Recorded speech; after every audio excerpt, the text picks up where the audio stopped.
Hello everyone, welcome to the session on C++. In this session, we'll be discussing about the constructors and destructors in C++ programming language. In this session, we will see what we mean by constructors and destructors in C++ programming language. We will see what are the different types of constructors.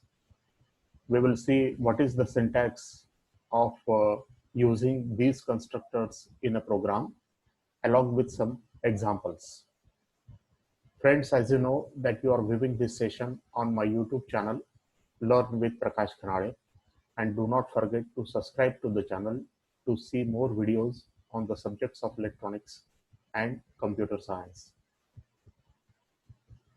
Friends, whenever you want to do a job, then your parents will always ask you that obtain first some degree and then get ready for doing a job.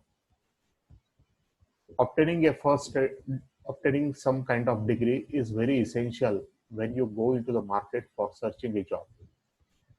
In C++ programming language, you will find that we always make the use of objects, and we know that the objects are user-defined data types in C++ program. You find that in case of C++ program, just like the built-in data types, objects also need to be initialized when they are created. That is, whenever you want to use objects in your program, then it is mandatory for you to initialize them to some value so that they can properly used within your program. In C++, constructor is a special function of a class that is used to initialize objects. So whenever you want to initialize the object, then for such initialization, in C++ there is a facility that you can write a function, and this function is being called as a constructor function. And this function is used to assign initial value to the object variables. Destructor is also a special function that is used to destroy objects.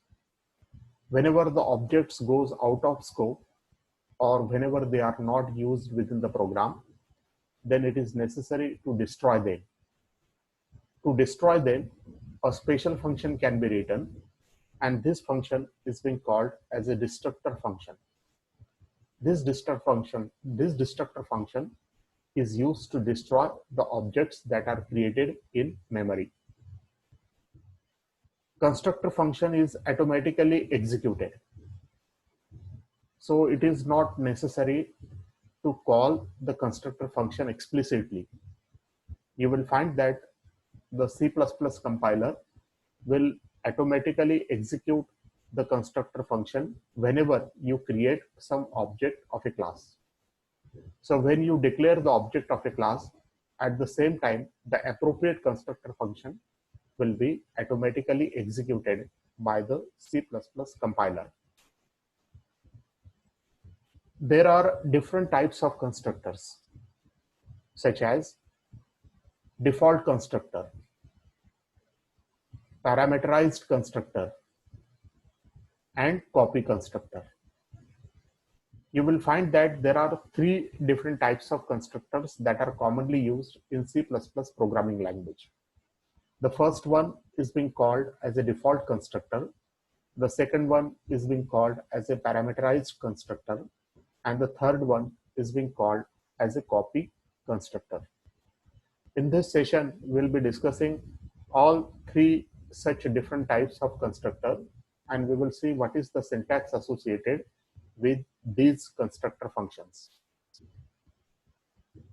You will find that it is possible that you can make the use of more than one constructor in a program. It is not necessary that you can use only one constructor in one program. You can use two constructors or even three constructors within one program. And whenever you are using more than one constructor within a program, then that is being called as a constructor overloading. So frequently people make the use of more than one constructor within a program, and that is being known as the overloading of the constructors.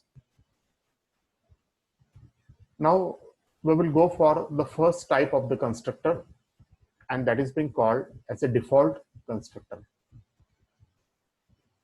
Default constructor is a function and its name is same to that of a class name. So default constructor is a function and this is a function of a class, and you will find that its name is not different from a class, but its name is same to that of a class name. Also, you will find that the default constructor will not have any return type, not even void. As we know that every function must have some return type, but constructor function is an exception to it, and constructor function will not have any return type. Also, you will find that in case of default constructor, this constructor function will not have any parameters. So the question is how to write the default constructor. The syntax for writing the default constructor is given here. Suppose we have a class, and we know that a class can be written as class followed by class name. In the curly bracket, we write some private data members and member functions. And in the public access specifier, we specify the different member functions. So normally the default constructor is written under the public access specifier. You will find that under the public access specifier, whenever I write a class name followed by brackets, then we can say that this is a constructor function and it is declared over here. Let us see some example. Suppose we have a class atom and there are two private members, integer number and float cost. Now for this class, I can write a default constructor as atom. The name of the constructor is the same to that of a class name. And you will find that I can write a code for this constructor function also. And this can be written as, say, number is equal to 100 and cost is equal to 45.50. So whenever you write such code for the constructor function, then you can say that the constructor function is defined.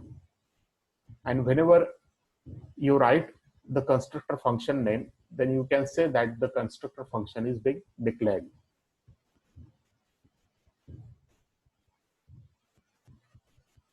You will find that whenever we define a constructor function, then the constructor function will be automatically called whenever we declare some object variable of the class atom.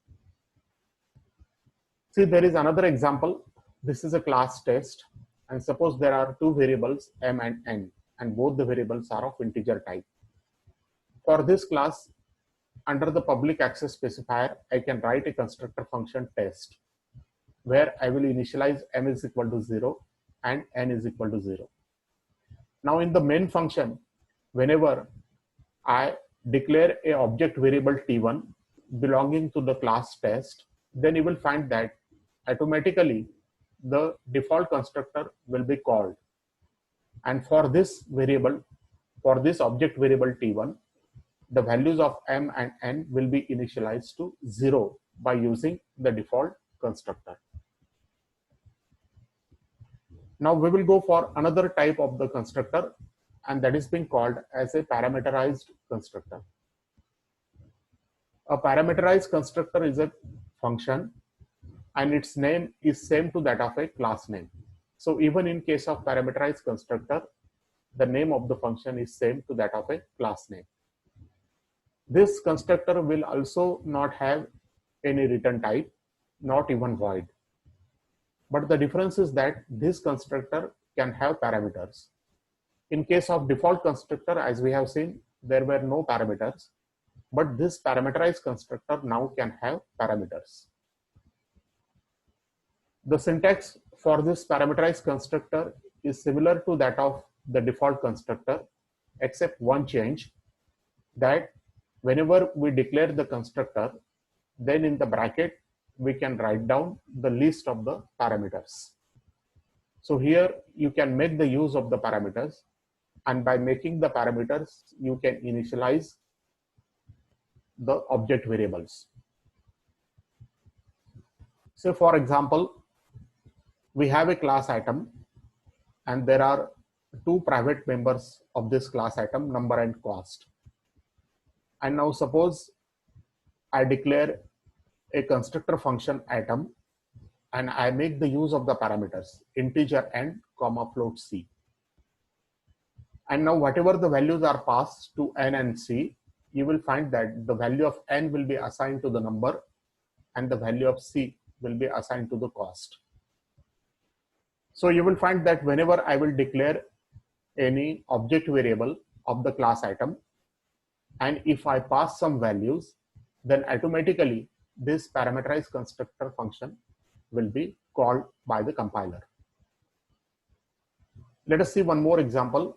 Suppose we have a class cube in which there is a integer variable side, and in the public access specifier, I declare a parameterized constructor having the same name to that of a class cube, and it is having one parameter integer x. And in the body of the function, we will assign the value of x to the side.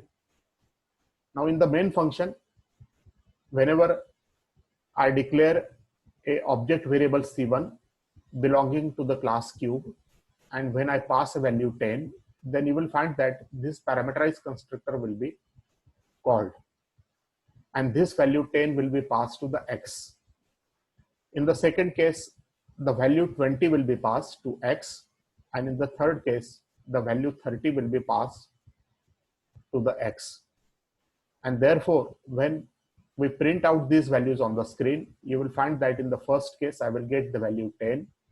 In the second case, I will get the value 20. And in the third case, I will get the value 30. So this is an example which will illustrate you how the parameterized constructor can be automatically called by the compiler. Now there is another type of the constructor, and this constructor is being called as a copy constructor. A copy constructor is also a function, and its name is also same to that of a class name. So there is no difference as far as the constructor name is concerned. You will find that all the three different types of constructors has the same name. Copy constructor is used to initialize the objects of the same class. This constructor can have parameters of the same class type.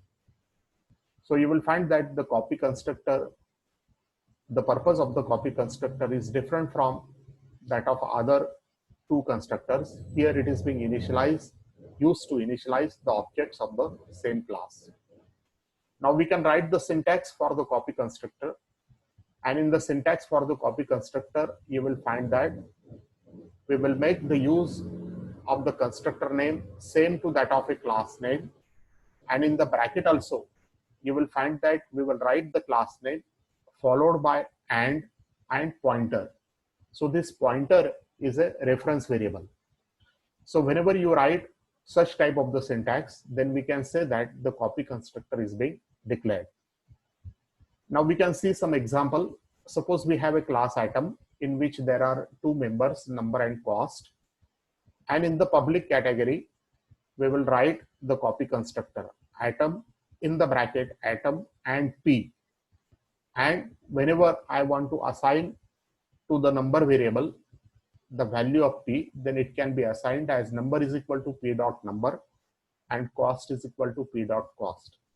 So you will find that this is a statement in which we can say that the copy constructor is defined. You will find that a copy constructor is called whenever a new variable is created from an object.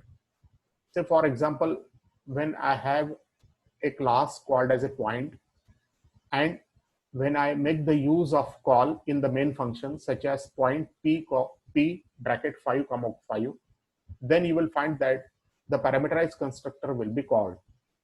when I write a statement in the main function, point a is equal to p, then in such a case, you will find that the copy constructor will be called by the compiler. And whenever I write point b bracket p, so you will find that here b is an object variable, p is also a object variable.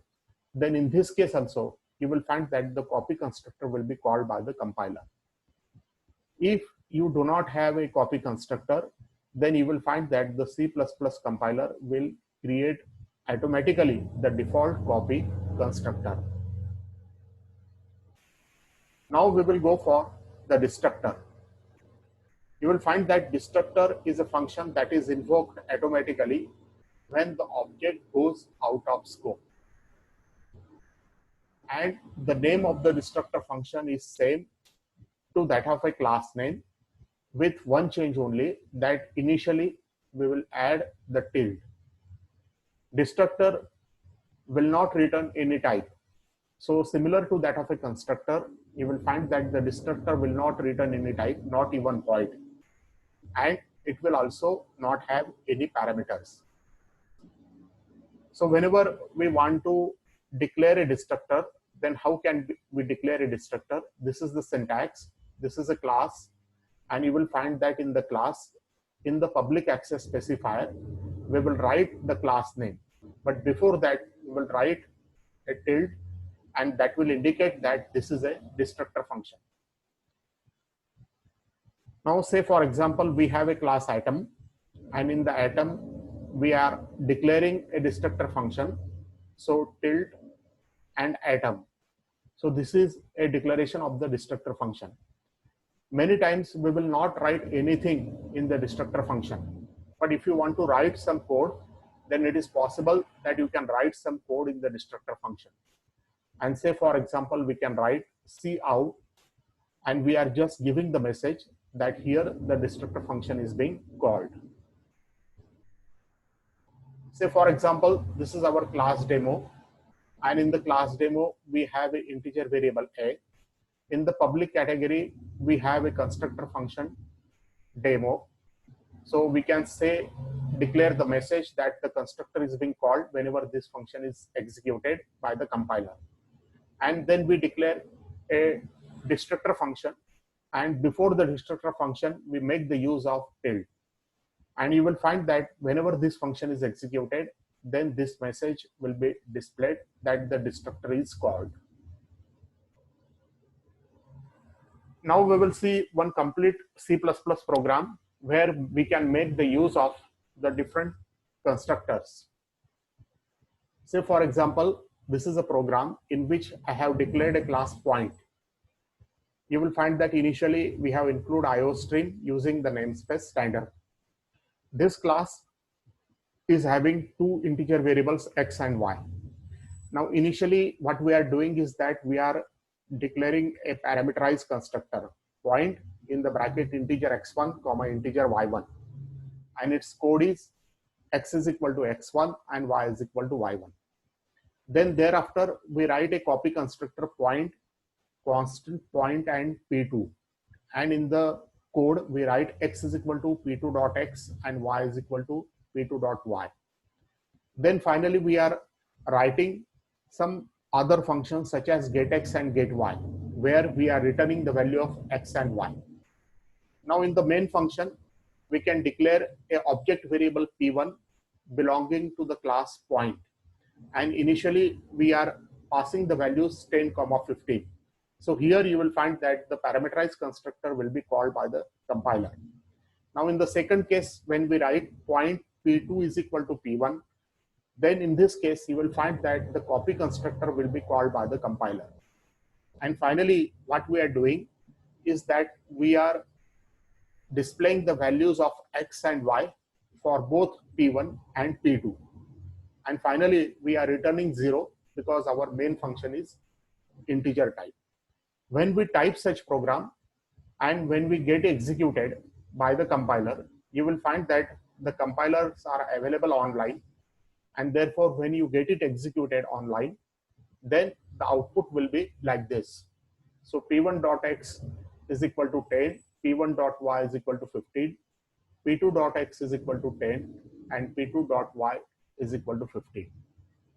So you will find that both the values of x and y for the object variables p1 and p2 are same, because here we have written a statement point p2 is equal to p1. So hopefully friends, you have understood the concept of constructor and destructor in C++ programming language. If you have any questions or queries, then you can write to me and ask your questions. Thank you for viewing the session. Thank you all.